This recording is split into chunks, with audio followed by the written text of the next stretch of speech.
ሰው እንዴት ዳነ?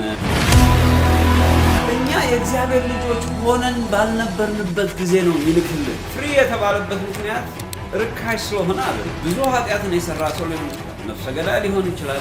ይሄንን ሰው የጸጋ ሰጥቶ የተረገመ ብዙ ነገር ነው ያደረግነው። ኃጢአተኛ ነኝ፣ በድያለሁ፣ እኔ አቅሙ የለኝም፣ አልፈልግም፣ ይቅርብኝ ብትሉም አትችሉም። ግሬስ በነፃ የሚሰጥ ነው አለ። እውነተኛውን ነገር ስታዩት ግን አንዱ ብቻ ነው።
በጸጋ ሃሌሉያ።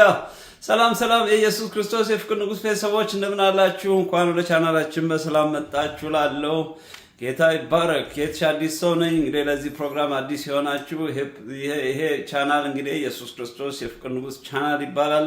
ስሙን እንደምታውቁት እንግዲህ ኢየሱስ ክርስቶስ የፍቅር አምላክ ነው፣ የፍቅር ንጉስ ነው። ንጉስ ሆኖ እንደገና ፍቅሩን ለኛ ከሰማይ ሰማያት ወርዶ ሀምብል ሆኖ ፍቅሩን የሰጠን ኢየሱስ ክርስቶስ የተባረከ ይሁን። ውድ የእግዚአብሔር ቤተሰቦች እንግዲህ ዛሬ ደግሞ እንደ መንፈስ ቅዱስ ምሪት ጸጋ ምንድነው፣ ሰው እንዴት ዳነ የሚለውን ለመናገር ወደዚህ መጥቻለሁ ማለት ነው። እንግዲህ ሁላችንም እንደምናውቀው በተለይ ደግሞ በአዲስ ኪዳን ኢየሱስ ክርስቶስ ወደ ምድር መጥቶ በነበረበት ጊዜ በአካል ማለት ነው በነበረበት ጊዜ በተለይ ጸጋ የሚለው ቃል በጣም በተደጋጋሚ በመጽሐፍ ቅዱስ ውስጥ ተጠቅሷል። እና ጸጋ ምን ማለት ነው?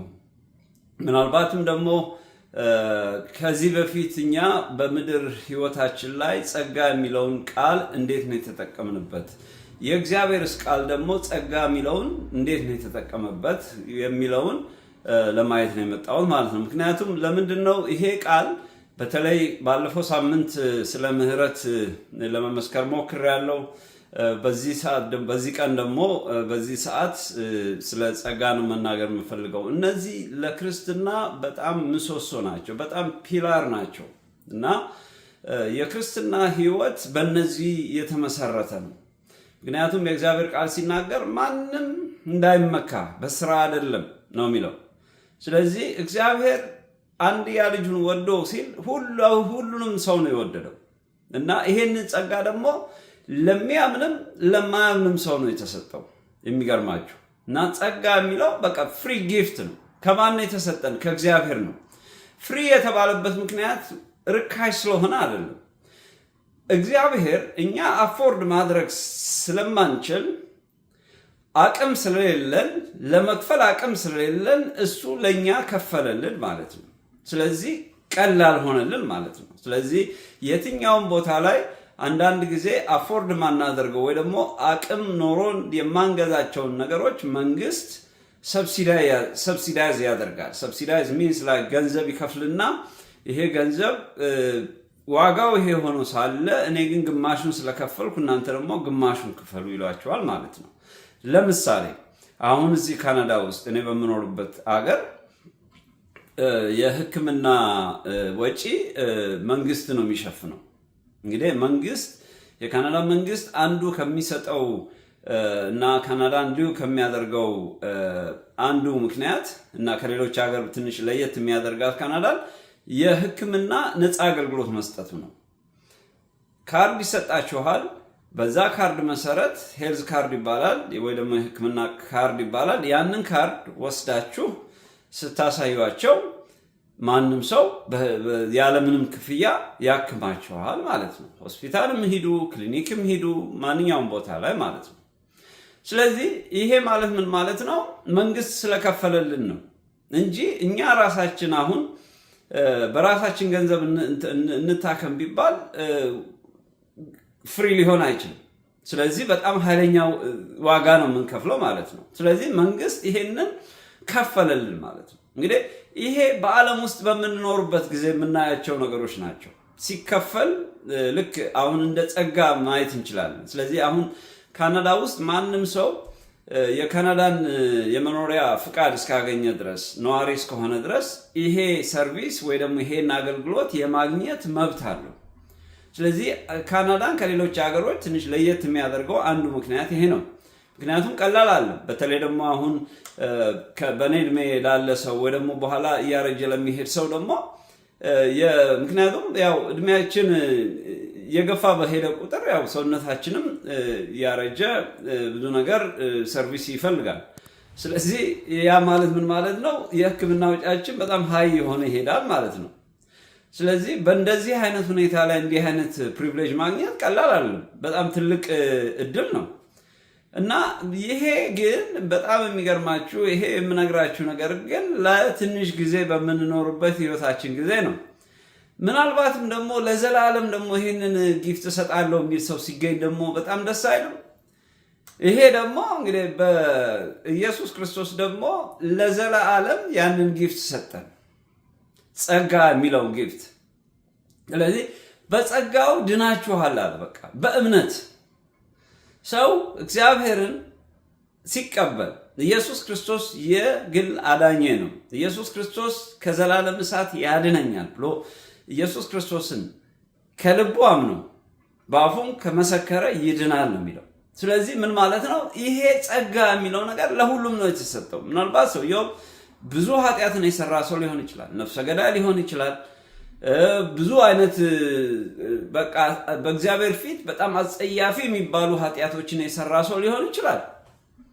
ግን እግዚአብሔር ይሄን ሰውዬ ልክ ባለፈው ሳምንት እንዳልኩት እንደ ምህረት ይሄንን ሰውዬ ጸጋ ሰጥቶታል። ጸጋው ምንድነው ያደረገው ያላችሁኝ እንደሆነ ጸጋው አድኖታል። ያንን ሰው ከምንድነው ያዳነው?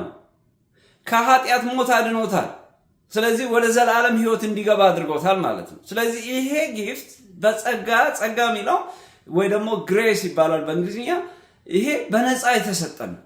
ስለዚህ ሰው ይሄንን ነገር ለማግኘት የግድ ዋሻ ውስጥ መግባት አይጠበቅበትም፣ ገዳም ሄዶ መኖር አይጠበቅበትም፣ ወይ ደግሞ ለመጽደቅ ብዙ ስራዎችን መስራት አይጠበቅበትም እያለን ነው።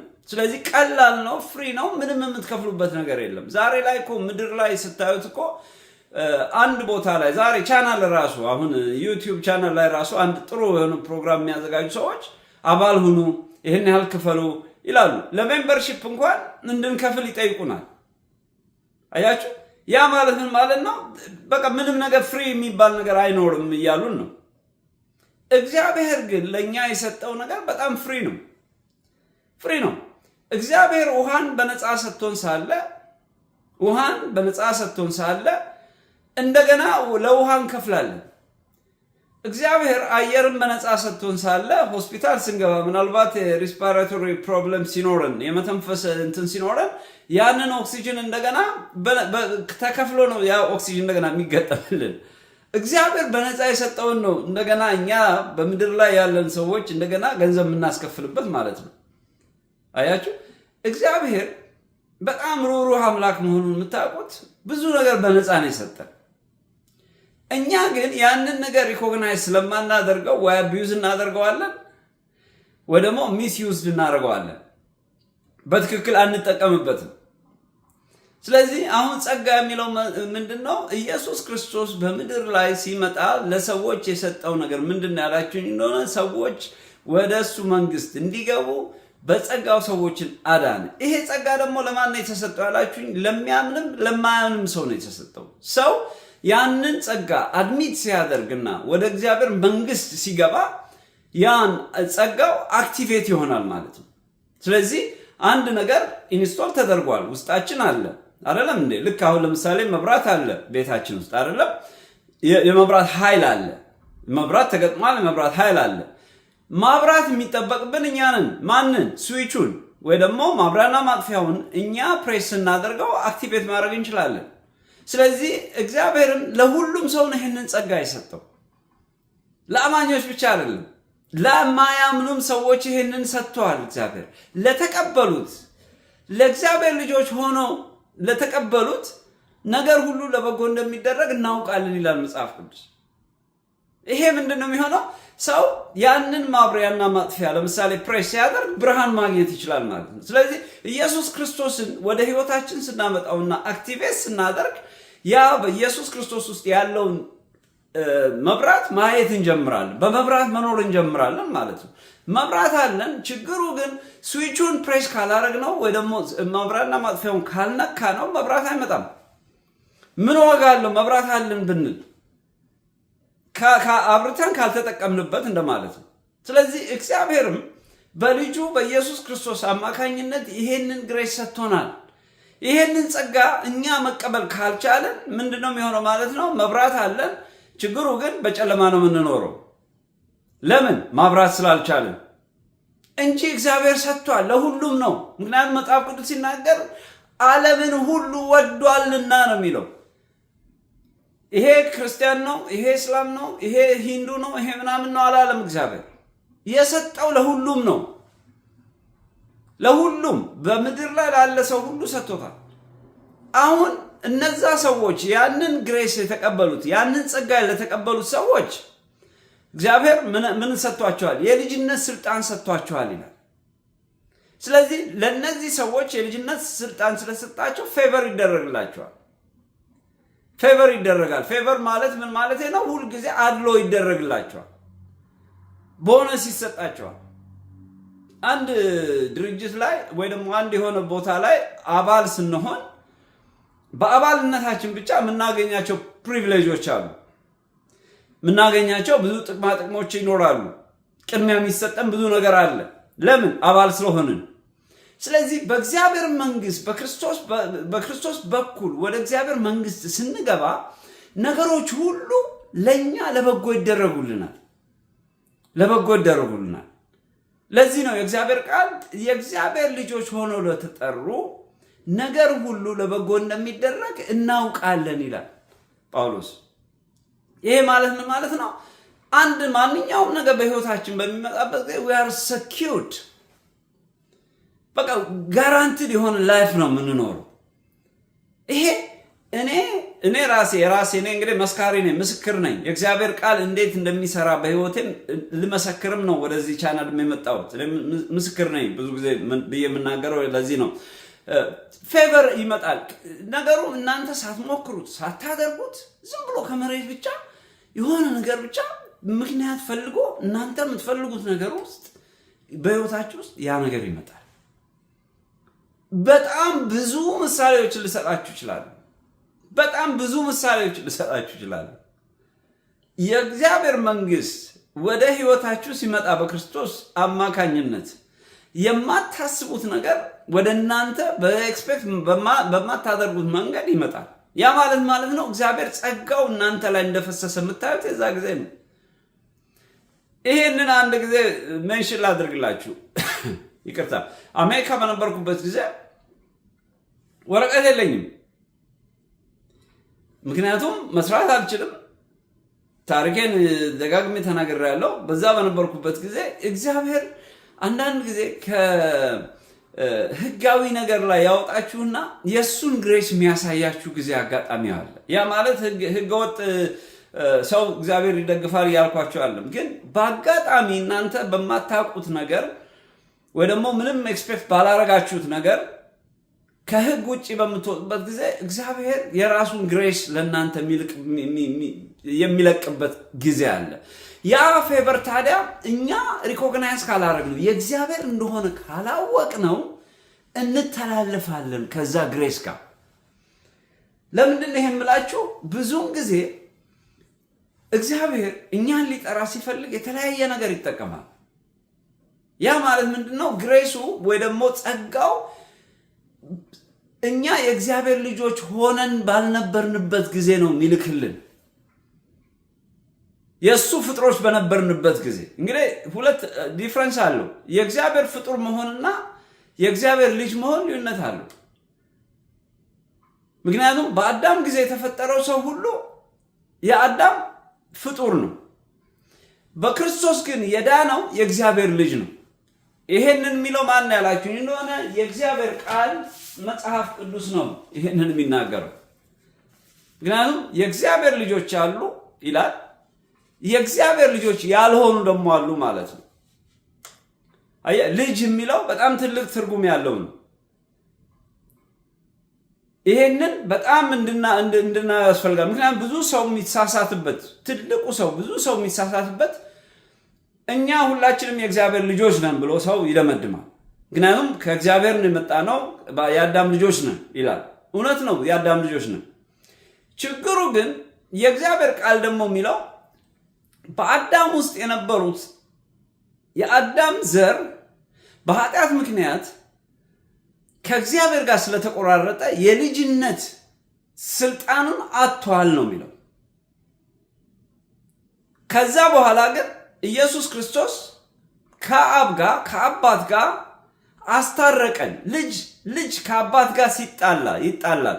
ከተጣላ በኋላ እንደገና ተመልሶ ወደ አባቱ ቤት እንዲገባ ማን ነው የረዳን ማለት ነው? ኢየሱስ ክርስቶስ ነው የረዳን። ለዚህ ነው በመሃል ያለው በአብና በእኛ መካከል ያለው ቢለው መጽሐፍ ቅዱስ ኢየሱስ ክርስቶስን ነው። ስለዚህ ኢየሱስ ክርስቶስን አዳኝ አድርገን የተቀበልን የእግዚአብሔር ልጆች ሆነናል ማለት ነው። ያልበለዚያ ግን በአዳም ጊዜ የነበሩትን ልጆች አይላቸውም እግዚአብሔር። ስለዚህ እንግዲህ ሰው ሁለት አይነት ልጆች አሉት ማለት፣ የሚታዘዙ ልጆች አሉት፣ የማይታዘዙ ልጆች አሉት። ወይ ደግሞ አባትነቱን ኢግኖር ያደረጉ ወይ ደግሞ ኢሬዝ ያደረጉ ወይ ካንስል ያደረጉ ወይ ደግሞ አባትነቱን ደግሞ አውቀው ለአባትነቱ እየታዘዙ የሚኖሩ ታዛዥ ልጆች አሉ ማለት ነው። ስለዚህ ክርስቶስ አዳም አልታዘዘም፣ የማይታዘዝ ልጅ ሆነ። ክርስቶስ ደግሞ አባቱን የሚታዘዝ ልጅ ሆነ። ስለዚህ ክርስቶስን ስንቀበል ምን እያደረግን ነው ማለት ነው? አባቱን የሚታዘዝ ልጅ እየሆንን ነው የምንሄደው ማለት ነው። ስለዚህ የእግዚአብሔር ቃል በእግዚአብሔር መንግስት ስንኖር በምድር በምንኖርበት ጊዜ የእግዚአብሔርን ኮንሰፕት የእግዚአብሔርን ሐሳብ በምድር ላይ አፕላይ እንድናደርግ ይሄንን ስልጣን ሰጥቶናል። ስለዚህ ይሄ ስልጣን በምን መጣ ያላችሁ እንደሆነ በጸጋው ነው። እግዚአብሔር ዝም ብሎ በነፃ ነው የሰጠን። መዝሙሩ እንደሰማችሁ የዳንኩት በጸጋው ነው የሚለው። በቃ ማንም እንዳይመካ ከስራ አይደለም ከእምነት በሚመጣ ጸጋ ነው የሚለው የእግዚአብሔር ቃል። ስለዚህ በዚህ ሁኔታ ጸጋ አንደርስታንድ ልናደርገው ይገባል ማለት ነው። ምክንያቱም ብዙ ጊዜ ውጪ ከክርስትና ህይወት ውጪ የሚኖሩ ወንድሞቻችን እህቶቻችን የሚያስቡት ምንድነው? ዓለም የሚነግረን ሌላ ትርጉም ነው። ለምሳሌ አንድ ሰው በአጋጣሚ አንድ ነገር ይሆንለታል። ሲሆንለት ምንድነው የሚባለው? ያው ዩአላኪ እድለኛ ሰው ነህ፣ ዝም ብሎ እግዚአብሔር በቃ በአጋጣሚ ነው ያደረገልህ። እግዚአብሔርም አይደለም ዝም ብሎ ብቻ ሆነልህ አይነት ነው የሚባለው። እግዚአብሔር ግን አንድ ነገር ወደ ህይወታችን በሚመጣበት ጊዜ እኛ ሪኮግናይዝ እንድናደርግ እንድንነቃ ይፈልጋል። ምክንያቱም ማንኛውም ነገር ከእግዚአብሔር ውጭ የሆነ ነገር የለም። ምክንያቱም ሰማይና ምድርን የፈጠረው እግዚአብሔር እስከሆነ ድረስ he knows everything፣ ሁሉን እያንዳንዷን ነገር ያውቃል እግዚአብሔር። ምክንያቱም ባለቤቱ እሱ ነው። ስለዚህ ባለቤቱ እሱ ከሆነ ሁሉን ነገር የሚያውቅ ከሆነ አጋጣሚ የሚባል ነገር የለም፣ እድል የሚባል ነገር የለም። እግዚአብሔር ምክንያት አድርጎ ነው ማንንም ሰው ሀብታምም ደሃም ችግረኛም በሽተኛም ማንኛውም ነገር ሲያደርግ there is a reason for that። እግዚአብሔር ይቀጣል እያልኩ አይደለም። ምክንያቱም እግዚአብሔር ሰዎችን በክፉ አይፈትንም ነው የሚለው። የሚፈተኑ ሰዎች ወይ ደግሞ የምንፈተን ሰዎች እግዚአብሔር ፈተነን አንበል ነው የሚለው እግዚአብሔር ቃል። እግዚአብሔር ሰዎችን በክፉ አይፈትንም ይላል። ሰዎች የሚፈተኑት በራሳቸው ሐሳብ ተስበው ሲሄዱ ነው የሚለው። ስለዚህ በውስጣችን በሚመጣ እንጂ እግዚአብሔር ለዚህ ለምን አመጣኸኝ ለምን እንደዚህ አይነት ክፉ ነገር አለ። ምክንያቱም በጎና ደስ የሚያሰኘው ነገር ሁሉ ከእግዚአብሔር እንደሆነ ነው የእግዚአብሔር ቃል የሚናገረው። ስለዚህ ደጋግሞም የተናገረው ነገር እግዚአብሔር ሰዎችን በክፉ አይፈትንም ነው የሚለው። ስለዚህ በዚህ ጸጋ እኛ ዓለም እንዴት እንደሚያሳስተን ይሄ ጸጋ እግዚአብሔር ሆኖ ሳለ እኛ ግን ኢግኖር አድርገነው ዝም ብሎ በአጋጣሚ እንደሆነ አድርገነው እንድንሄድ ይፈልጋል።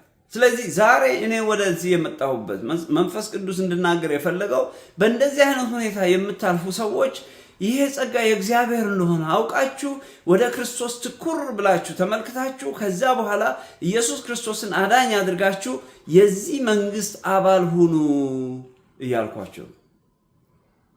ብዙ ፌቨር ተደርጎልናል በምድራዊ ህይወታችን ላይ። ይሄ ፌቨር ደግሞ የተደረገልን ከማንም አይደለም ከእግዚአብሔር ነው። ችግሩ እኛ እግዚአብሔርን ማናቅ ከሆነ ግን ያ መንፈስ የሚነግረን ሌላ ነገር ነው።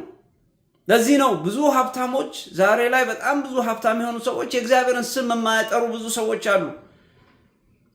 ያ ማለት ምን ማለት ነው? ልክ እነሱ ራሳቸው ያንን ነገር እንዳመጡት እነሱ ራሳቸው ሁሉን ነገር እንደሰሩት አድርገው ራሳቸውን በእግዚአብሔር ቦታ ላይ የሚያስቀምጡ ብዙ ሰዎች አሉ።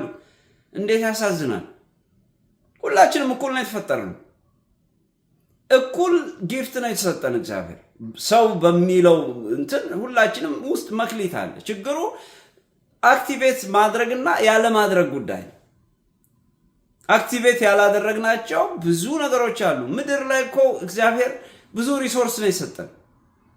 እንደ አፍሪካ አባንደንት የሆነ ሪሶርስ ያለው አህጉር የለም። ችግሩ ግን ካልተጠቀምንበት ካላወጣ ነው ያን ነገር ካልተጠቀምን እስከ መጨረሻው ድረስ ድሆች ሆነን እንቀጥላለን ማለት ነው። ስለዚህ የመጠቀም ድርሻ የባለቤቱ ነው። የመስጠት ድርሻ ደግሞ እግዚአብሔር ነው። ስለዚህ ማንም እንዳይመካ እግዚአብሔር ነው ይሄን ሁሉ ያደረገው፣ እግዚአብሔር ነው የሰጠው። ስለዚህ እግዚአብሔርን ሪኮግናይዝ ማድረግ ስንጀምር ነገሮች ሁሉ ኢዚ ይሆኑልናል።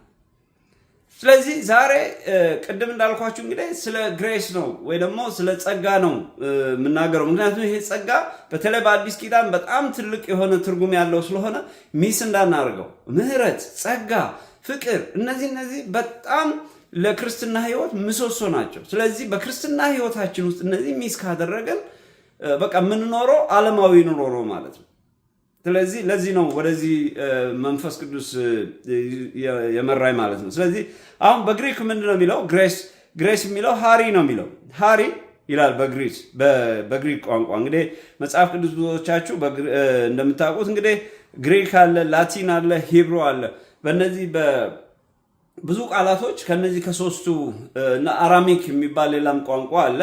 ግን እኔ ዝም ብዬ እንደው ከዚህ በፊት መጽሐፍ ቅዱስ ለማያውቁት ሰዎች ወይ ደግሞ በጥልቀት ለማያነቡ ሰዎች ቀለል አድርጌ ያቀረብኩት በግሪክ እና በሂብሩ በኢብራይስጥ ቋንቋ ማለት ነው በእነሱ የተጻፈውን ነው እንትኑ ያወጣሁት ማለት ነው። ስለዚህ ሁለቱም የግሪክም የኢብራይስጥም የሚናገረው ሁለቱም ተመሳሳይ እና ለግሬስ የሚለው ወይ ደግሞ ጸጋ የሚለውን ትርጉም ያስቀመጡበት ቃላት ኦልሞስት ተመሳሳይ ነው ማለት ትችላላችሁ። ምክንያቱም እዚህ ላይ አሁን ለምሳሌ የግሪኩን ስታዩት ሃሪ ይላል፣ ሴክ፣ ፌቨር፣ ቢሃፍ እና ፓርደን እያለ ይቀጥላል ማለት ነው። እና በኢብራይስጥ ደግሞ ስታዩት ሄን ይሉታል።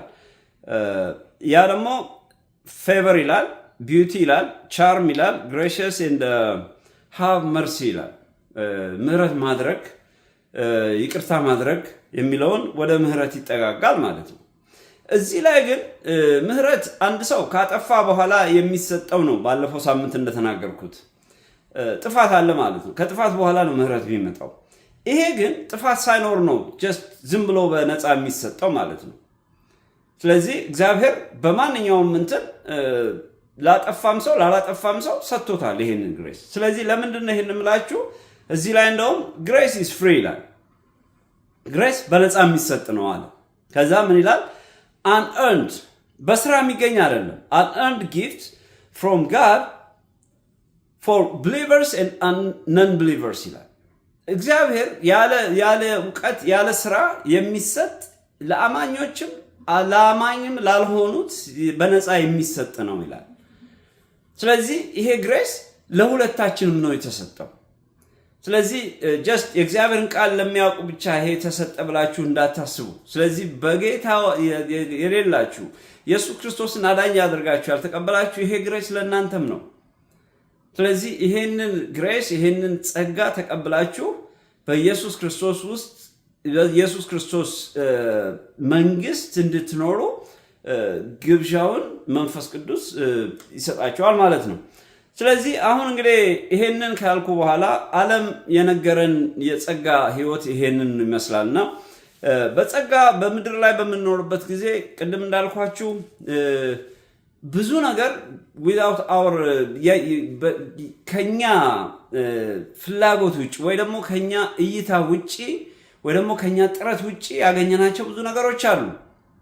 እነዚህ ነገሮች ግን እኛ ስላልገቡን እንጂ እግዚአብሔር የሰጠን እንደሆነ ነግራችኋለሁ። ስለዚህ እኔ ጌታን ከተቀበልኩ በኋላ ጌታን ከመቀበሌም በፊት ብዙ ፌቨር አለኝ፣ ግን በጣም ሪኮግናይዝ ማድረጋቸው ጌታን ከተቀበልኩ በኋላ ነው። ምክንያቱም ያ ግሬስ መኖሩን መንፈስ ቅዱስ ራሱ ያ ግሬስ እንደተሰጠኝ ይመሰክርልኛል ማለት ነው። በውስጥ አሜሪካ ያለው ቅድም ያልኳችሁ ወረቀት አልነበረኝም። ወረቀት ስላልነበረኝ መስራት አልችልም።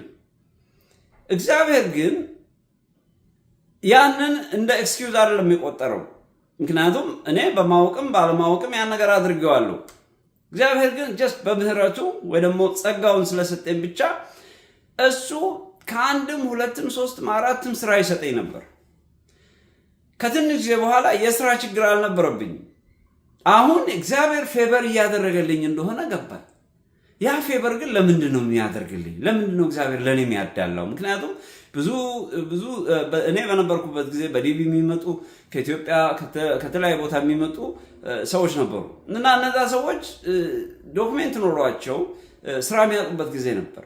እኔ ደግሞ ብዙ ቦታ ላይ ሄድና ስራ ስጠይቅ ስራ አገኛለሁ። ችግሩ ወረቀት ስለሌለኝ ግን ስራውን አይሰጡኝም። ስለዚህ ለነዚህ ሰዎች ለምን እድል አልከፍትም ብዬ ብዙ ሰዎችን ኮንታክት አደረጋቸው ነበር። ኦኬ እዚህ ቦታ ላይ አግኝቼ ነበር፣ ስለዚህ እዚህ ቦታ ሄዱ፣ እዚህ ቦታ አመልክቱ ምናምን እያልኩኝ ሰዎችን እልክ ነበር። ያ ግን እኔ ወረቀት ሳይኖረኝ ይሄ አጋጣሚ ከየት መጣ ስል እግዚአብሔር የእሱ ልጆች በሆናችሁ ቁጥር ለእናንተ ይጠነቀቃል። ዝም ብሎ ግሬስ አለው፣ በቃ ዝም ብሎ ፌቨር ያደርግላችኋል። እና በጣም ይገርመኝ ነበር። እና ይሄ እንግዲህ አንዱ ምሳሌ ነው። በብዙ አይነት መልኩ በተለይ ህገወጥ ሆናችሁ ወይ ደግሞ በጣም ግራ በገባችሁ ጊዜ እግዚአብሔር ከእናንተ ጋር እንጂ እሱም ህገወጥ ስለሆናችሁ የራሳችሁ ጉዳይ ነው ብሎ አይተዋችሁም። ይሄ ነው እግዚአብሔርን ልዩ የሚያደርገው። ዓለም አንድ ስህተት እስክትሰሩ ድረስ ይጠብቃቸዋል። ያቺ ስህተት እናንተን ወደማትመለሱበት ገደል ውስጥ ለመክተት ነው የሚታገለው። ምክንያቱም አንድ ስህተት እንትናችሁ ላይ ይጻፋል፣ ሪኮርድ ይደረጋል። ስለዚህ በሄዳችሁበት ቦታ ሁሉ በዚህ ጊዜ ይሄን አድርገህ ነበር፣ ሶሪ ይሄ ነገር የለንም ለአንተ ይሏችኋል። ስለዚህ አንድ ሰው ተሳስቶ ወንጀል ቢሰራ፣ ተሳስቶ የሆነ ህግ ቢተላለፍ፣ ህጋዊ ሰው ሆኖ ማለት ነው፣ ከዛ በኋላ ያ ሰው እስከ መጨረሻ ድረስ ያ ነገር ከማህደሩ ኢሬዝ አይደረግም። እግዚአብሔር ግን የሚገርማችሁ ነገር አይደለም አንድ ለምን 100 አይነት ፕሮብሌም አይኖርብንም። እሱ ግን ልክ ዳስተር ይሄ ጥቁር ሰሌዳ ላይ ተጽፎ የነበረ በቾክ ተጽፎ የነበረ ጽሁፍ ልክ እንደሚጠፋ እንደዛ ነው ኃጢአታችንንም እንደዛ በደሙ ክሊን የሚያደርግልን። አይገርማችሁ ምን አይነት መሐሪ ምን አይነት ሩህሩህ አምላክ እንዳለን። ይሄ ትልቅ ፌቨር ነው ከእግዚአብሔር እንጂ እኮ ባጠፋነው ልክ እኮ እንቀጣ ቢባል እኮ ማንኛችንም እኮ ዛሬ ላይ ቆመን እኮ መሄድ እኮ ምንም እኮ ያን የሚያክል ክብር እኮ የለንም። ምክንያቱም በቃ በጣም ጽድቃችን የመርገም ጨርቅ ነው የሚለው። የተረገመ ብዙ ነገር ነው ያደረግነው ሁላችንም። እግዚአብሔርን ቃል የሚለው ይሄ ነው፣ ሁሉም ኃጢአትን ሰርተዋል ነው የሚለው። ስለዚህ ይሄ ጸጋ እንደ ቀልድ እንዳናየው። ስለዚህ ይሄ ጸጋ ዛሬ ይሄን ቻናል በአጋጣሚ የምታዩት አጋጣሚ አይደለም። እግዚአብሔር ረድቷችሁ እግዚአብሔር ነው ወደ ህይወታችሁ ይሄንን ቻናል የሚያመጣው፣ ወይ ደግሞ እንደዚህ አይነት ሜሴጅ ያላችሁን ቻናል ወደ ህይወታችሁ የሚያመጣው። ስለዚህ የመዳን ቀን ዛሬ ነው። እቺ ደቂቃ ሚስ አታድርጓት። ይሄ ሜሴጅ ወደ ውስጣችሁ ከገባ በኋላ ይሄ ሜሴጅ ከሰማችሁ በኋላ ተንበርከኩና ኢየሱስ ክርስቶስ ኃጢአተኛ ነኝ፣ በድያለሁ፣ ካሁን በኋላ ልጅህ ልባል ይገባኛል፣ ዓለምን ክጃለሁ፣ ሰይጣንን ክጃለሁ፣ ቃል ግቡ፣ ከክርስቶስ ጋር ቃል ግቡ፣ አዲስ ህይወት ጀምሩ። ምክንያቱም ነገ የእናንተ አይደለም፣ የሚቀጥለው ደቂቃ የእናንተ አይደለም። ሴቭድ የሚለው ቃል እኮ አንድ ሰው ምናልባት ነገ አንድ ችግር ቢሆንብኝ በቃ አሁኑኑ ሰኪውር ላድርገው ብሎ ነው የተቀመጠው። እኛ ውጭ ሀገር በምንኖርበት ቦታ ላይ ሁልጊዜ ኢንሹራንስ አለ፣ ላይፍ ኢንሹራንስ አለ፣ መኪና ኢንሹራንስ አለ፣ የቤት ኢንሹራንስ አለ። ለምንድን ነው ይሄን ሁሉ መግባት የሚያስፈልገን? ለምንድን ነው ገንዘብ ይሄ ሁሉ ማባከን የሚያስፈልገን ብላችሁ ያሰባችሁት እንደሆነ ነገ የኛ አይደለም። ነገ ብዙ ነገር ይፈጠራል። ነገ መቆጣጠር ምንችለው አይደለም፣ በእጃችን አይደለም ያለው። ስለዚህ አገሩ ሲስተሙ ያስገድዳል ይህን እንድናደርግ። አቅሙም ስላለ ነው። አቅሙ ከሌለ አናረገውም። አንዳንዱ ግዴታ ነው። ለምሳሌ መኪና የገዛ ሰው የግድ የመኪና ኢንሹራንስ ያስፈልገዋል። እኔ አቅሙ የለኝም አልፈልግም ይቅርብኝ ብትሉም አትችሉም። በቃ ማንዳቶሪ ነው። ስለዚህ ለዚህ ነው ሰው ሴቭድ ካልሆነ ህይወቱን ሴቭድ ካላደረገው አሁኑኑ ልክ ሴፍ ገንዘቡን በጣም በቃ ሴፍ የሆነ ሌባ የማይደርስበት ቦታ ላይ ገንዘባችን እንደምናስቀምጠው ሶላችንንም እንደዛው በእግዚአብሔር እጅ ላይ እንዲሆን ለኢየሱስ ክርስቶስ አሳልፈን መስጠት አለብን። ያለበለዚያ ነገ በሚመጣው ነገር እንጸጸታለን። ለዘላለም ነው ወደማንመለስበት የእሳት ባህር ውስጥ የምንጣለው። It's not joke. በጣም ሲሪየስ ሆነን ልናየው ይገባል። እነዚህ ተራሮች፣ እነዚህ ምናያቸው ፀሐይ፣ ምናያቸው ጨረቃ፣ ምናያቸው ኮከቦች እኮ ሰው አይደለም የሰራቸው፣ እግዚአብሔር ነው የሰራቸው። እነሱ እኮ ምስክር ሊሆኑ ይገባል። ይሄንን ካመንን፣ ይሄንን ሰው እንዳልሰራው ካመንን እንዴት ነው የሄቨንና የገነትና የገሃነም ልዩነት ማይታወቃል? እኔ ገርመኛል። ሰው ነገ አደጋ ውስጥ ትሆናለህ። ከነገ አደጋ ከመግባት በፊት ግን ይሄን ነገር ውሰድ ሲባል ችላ ሚል ከሆነ ነገ አደጋ አይደርስብኝም ብሎ አስቧል ማለት ነው። ያ ደግሞ ሞኝነት ነው። ይሆናል፣ ማይሆን ነገር የለም። ብዙዎቻችን ከኛ ጋር አብረው ያሉ ሰዎች ወስደዋል፣ ሲወሰዱ አይተናል፣ ቀብረናል። ስለዚህ ሪል ነው፣ እውነት ነው።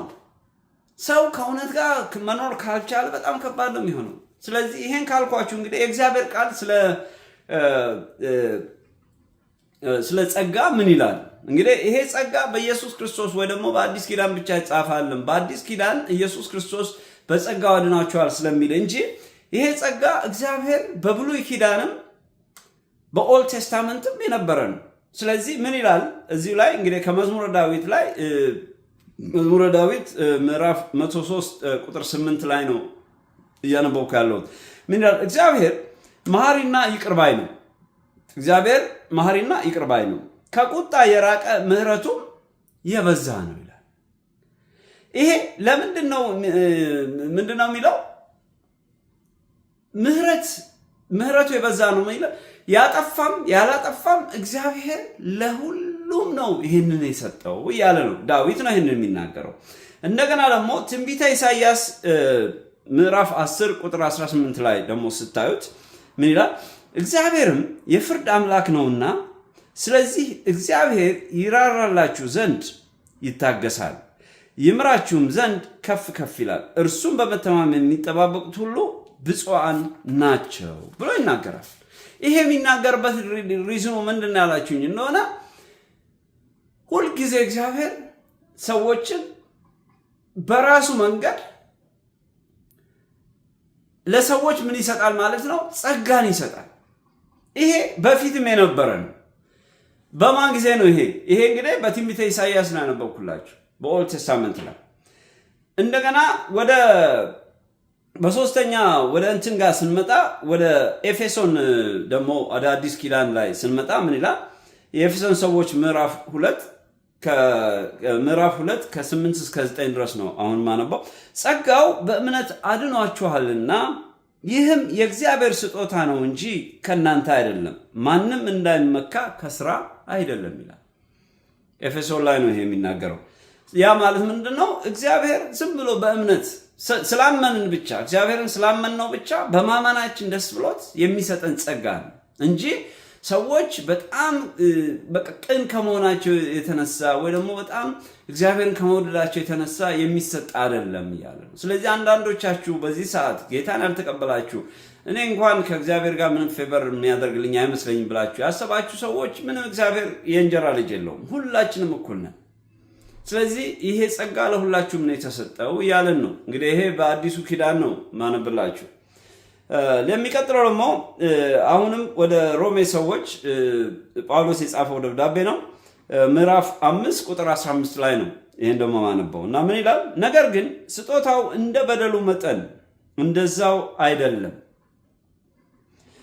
በአንድ ሰው በደል ብዙዎች ሞተዋልና፣ ነገር ግን የእግዚአብሔር ጸጋን በአንድ ሰው በኢየሱስ ክርስቶስ ጸጋ በሆነው ስጦታ ከዚያ ይልቅ ለብዙዎች በዛ ይላል።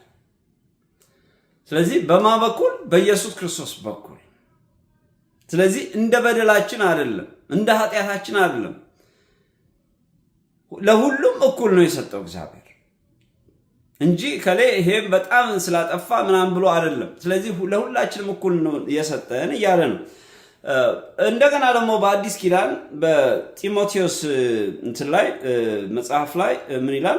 ሁለተኛ ጢሞቴዎስ ምዕራፍ 1 ቁጥር 9 ላይ ነው ይሄ ደግሞ ያለው። ያዳነን ይልና በቅዱስም አጠራሩ የጠራን እግዚአብሔር ነውና ይህም እንደራሱ ሐሳብና ጸጋ መጠን ነው እንጂ እንደ ስራችን መጠን አይደለም። ይህም ጸጋ ከዘላለም ዘመናት በፊት በክርስቶስ ኢየሱስ ተሰጠን። ሃሌሉያ። ምንድነው እዚህ ላይ የሚለው? ከዘላለም ዘመናት በፊት። ብዙ ሰው የሚያስበው ኢየሱስ ክርስቶስ አሁን እንደመጣ አድርጎ ነው የሚያስበው። ምንድነው? ከዘመናት በፊት ነው የሚለው። ምክንያቱም ገና ከማህፀን ሳላችሁ ለየኋችሁ ነው የሚለው እግዚአብሔር ቃል። ስለዚህ አክቲቬት የምናደርገው የእግዚአብሔርን ሪኮግኒሽን የምናደርገው ሰዎች የተመረጥን ሰዎች ነን። we are the chosen people የሚለው መጽሐፍ ቅዱስ ለዚህ ነው የተመረጠ ህዝቤ ይላል እግዚአብሔር ቃል። ስለዚህ እስራኤሎችን እግዚአብሔር መርጧቸው ነበር። እነሱ ባልመታዘዛቸው ምክንያት ለኛ እንደገና ይሄ ጽድቅ ለኛም ለአሕዛብ ለነበር ነው ለኛም ተመልሶ መጣልን ማለት ነው። ስለዚህ ይሄ ጸጋ በነፃ የሚሰጥ ነው። በነፃ መስጠት ማለት ደግሞ እኛ ርካሽ እንዳናደርገው፣ በነፃ ስለተሰጠን አንድ ነገር ርካሽ እንዳናደርገው፣ ቫሊዩን ወይ ደግሞ ዋጋውን እንዳንቀንሰው፣ አፎርድ ማድረግ ስለማንችል ስለማንከፍለው ነው እንጂ ርካሽ ስለሆነ አይደለም። ምክንያቱም ደም ፈሶበታል። የኢየሱስ ክርስቶስ ክቡር የሆነው ደሙ ፈሶበታል። ስለዚህ በእኛ ህይወት ውስጥ ይሄ ክቡር የሆነው ደም ካለ ይሄንን ክቡር የሆነውን ነገር ደግሞ በክብር መያዝ አለብን። ለዚህ ነው እግዚአብሔር ቃል ሲናገር እኔ ቅዱስ እንደሆንኩ እናንተም ቅዱሳን ሁኑ። ለዚህ ነው ቅዱሳን ተባብለን የምንነጋገረው የምንጠራራው። ለምን? ኢየሱስ ክርስቶስ ነው ቅዱሳን ናችሁ ያለው። ለምን? በኢየሱስ ክርስቶስ ስለተቀደስን። ድሮ ቅዱስ ከሌ ቅዱስ ምናምን ቅዱስ ምናምን ሲባል ለሰዎች ወይ ደግሞ ከእግዚአብሔር ጋር በጣም ኢንቲሜሲ ላላቸው ሰዎች ነበር ሲሰጥ ነበር የምንሰማው። ዛሬ ግን ኢየሱስ ክርስቶስ ራሱ ስላዳነን በዛ እሱ ያንን ቅድስና ህይወት ሰጠን። ስለዚህ ዛሬ ቅዱሳን ነን። ያ ማለት ቅዱስ የሆነው በማን ነው ያላችሁ እንደሆነ በኢየሱስ ክርስቶስ ነው። በሱ ነው የተቀደስ ነው እንጂ የኛ ቅድስና አይደለም።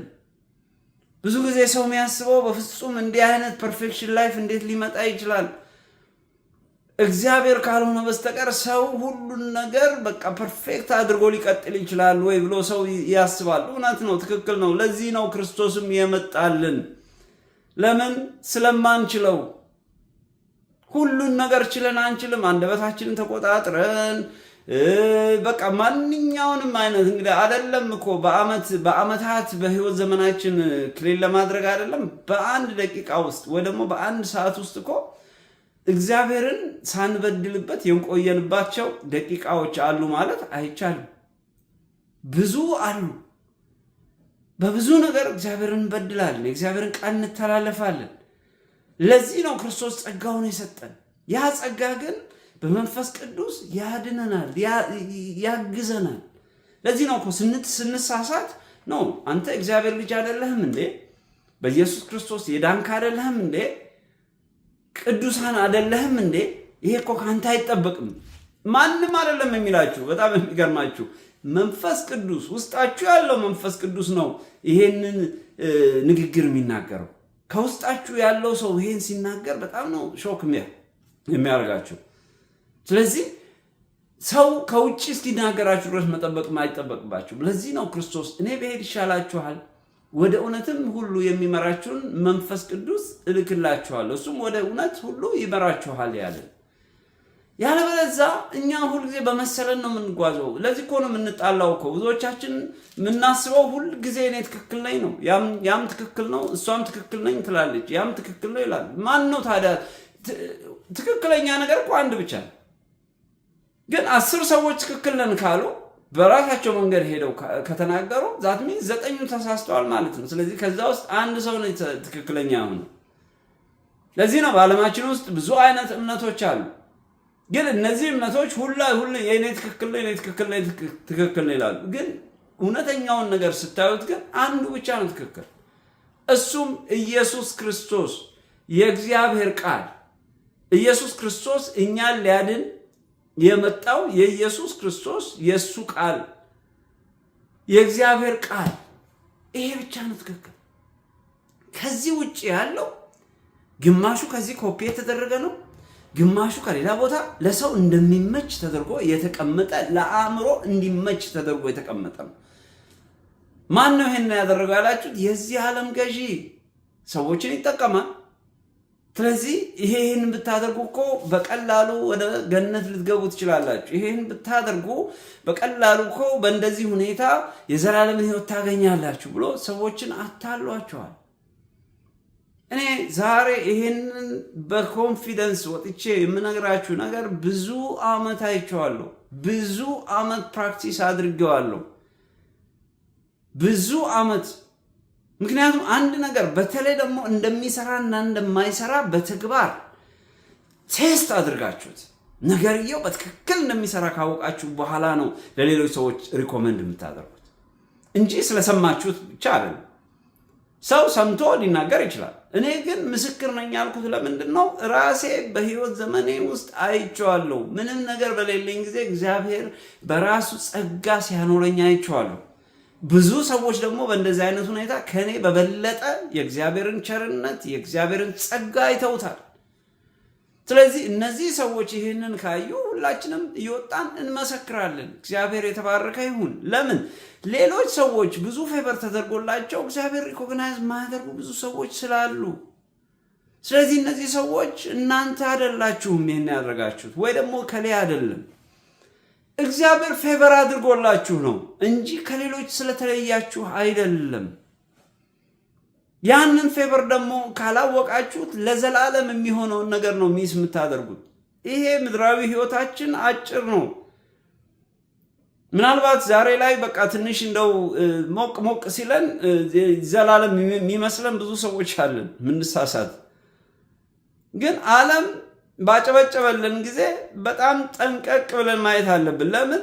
ያ ጭብጨባ ለዘላለም የሚቆይ ነው የሚመስልን፣ አጨባጨቡ በጣም የተለየ ስለሆነ ማለት ነው። ምክንያቱም ደስታው በቃ ልክ ፎሬቨር የሚቆይ ነው የሚመስልን፣ ኦቨርናይት ይጠፋል ያ ደስታ። ብዙ ሰዎች የእግዚአብሔርን ቃል ይላል። ፕላስ ደግሞ በህይወት ዘመናችንም ብዙ ሰዎች አይተናል። ትናንትና ንጉሥ የነበሩ ሰዎች ዛሬ የሉም። ስለዚህ ይሄ ለኛ ትልቅ ምልክት ነው።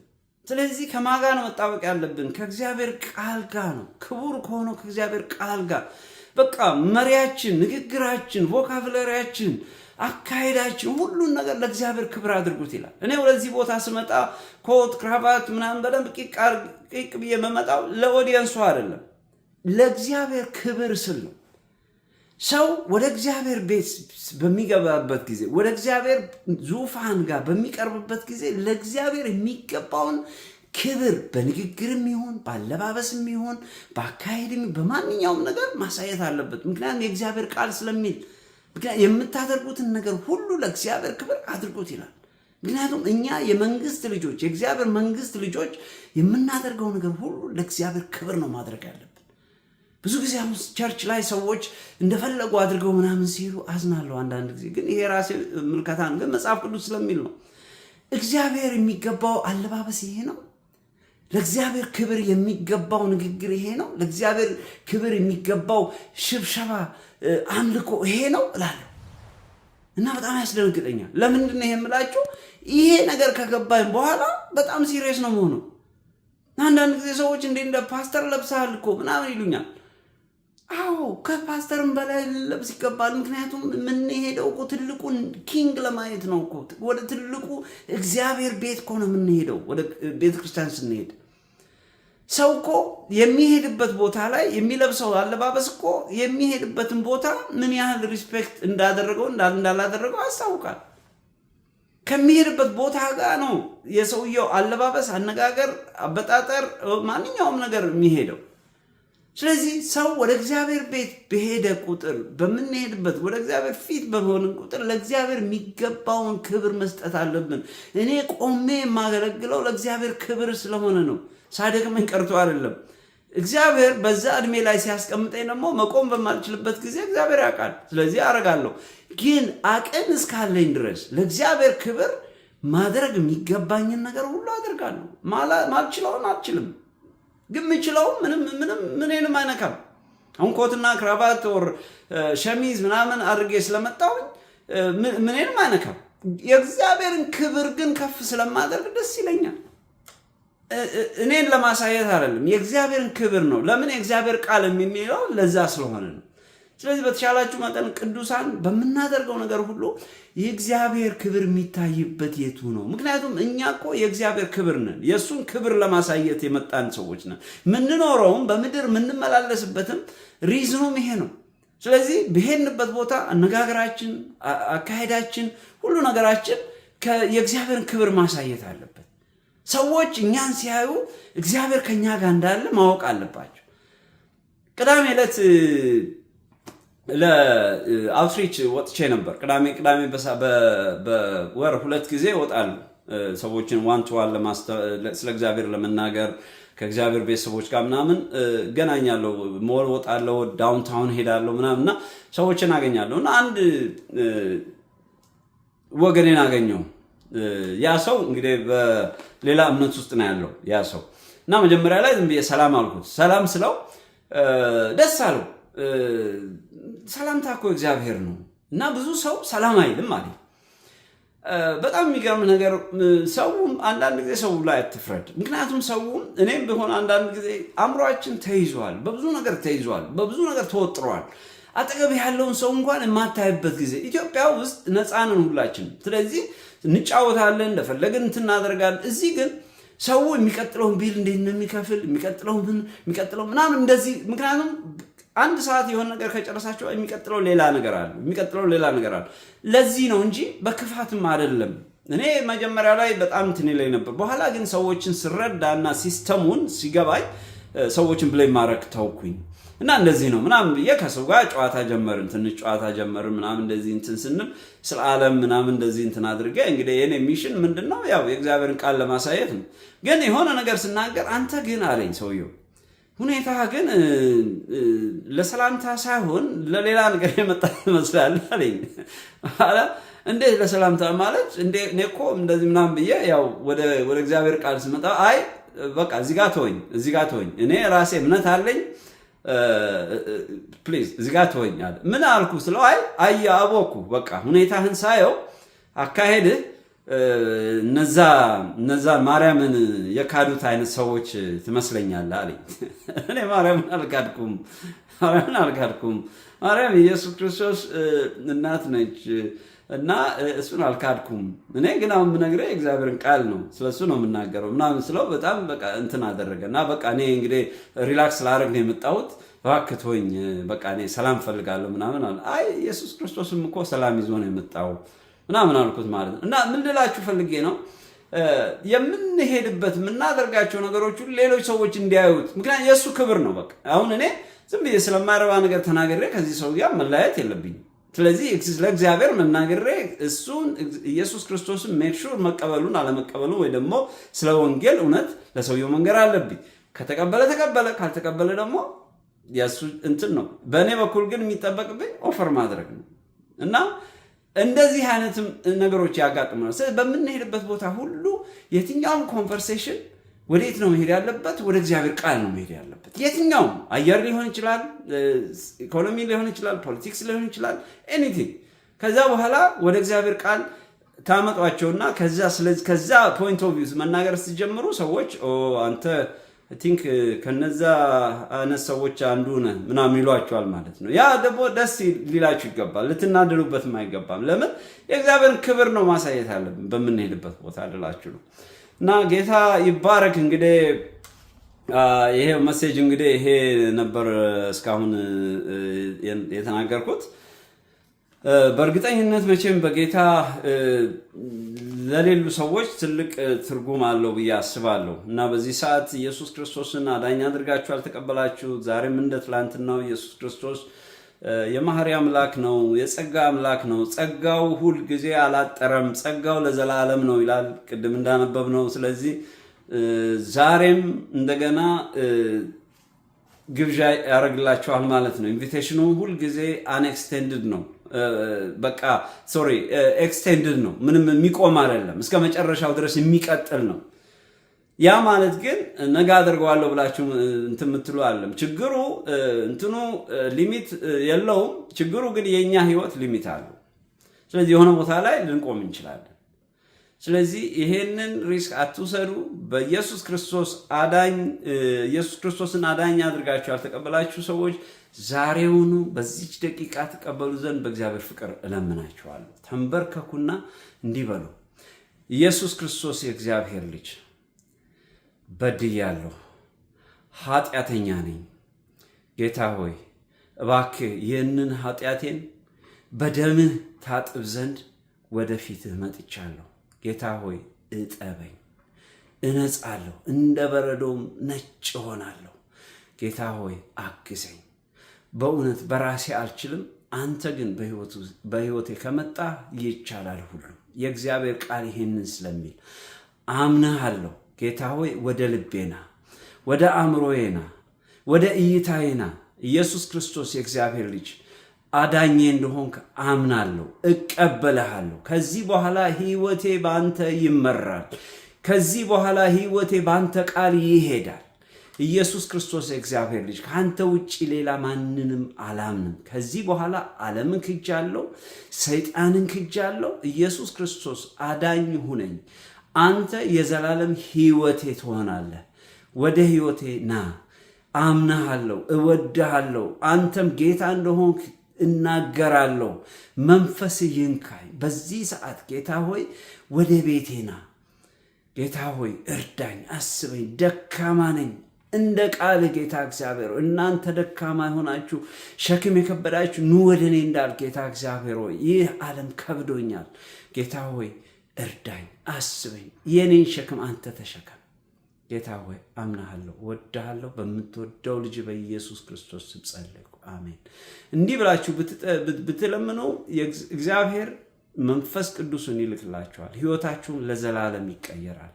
ቀልድ አይደለም እየነገርኳችሁ ያለሁት፣ በጣም ሲሪየስ ነገር ነው። ከልባችሁ ሆናችሁ ይህንን ጸሎት ከጸለያችሁ እግዚአብሔር መንፈሱን ወደ እናንተ ይልካል። እግዚአብሔር ሰው አይደለም፣ አይዋሽም። እግዚአብሔር እውነት ነው። ስለዚህ ይሄ የምነግራችሁ የእግዚአብሔር ቃል ነው። በዚህ እምነት ውስጥ ሆናችሁ ጸልዩ። ኢየሱስ ክርስቶስ ወደ ሕይወታችሁ ይመጣል። ሕይወታችሁ ለዘላለም ይቀየራል። እና እግዚአብሔር ቤተሰቦች እንግዲህ ተባረኩልኝ። በጣም አመሰግናለሁ ስላዳመጣችሁኝ። እንግዲህ ጌትሽ አዲስ ሰው ነኝ። መንፈስ ቅዱስ እንደመራኝ እንግዲህ እግዚአብሔር ፈቅዶ ደግሞ ብንኖር በሚቀጥለው ፕሮግራም ሌላ ፕሮግራም ይዤ እመጣለሁ። በሌላ ርዕስ እመጣለሁ። ጌታ ያባርካችሁ። ኢየሱስ ክርስቶስ ጌታ ነው፣ ዛሬም ነገም ለዘላለም። ተባረኩልኝ። መልካም ጊዜ ይሁንላችሁ ብዬ እሰናበታለሁ።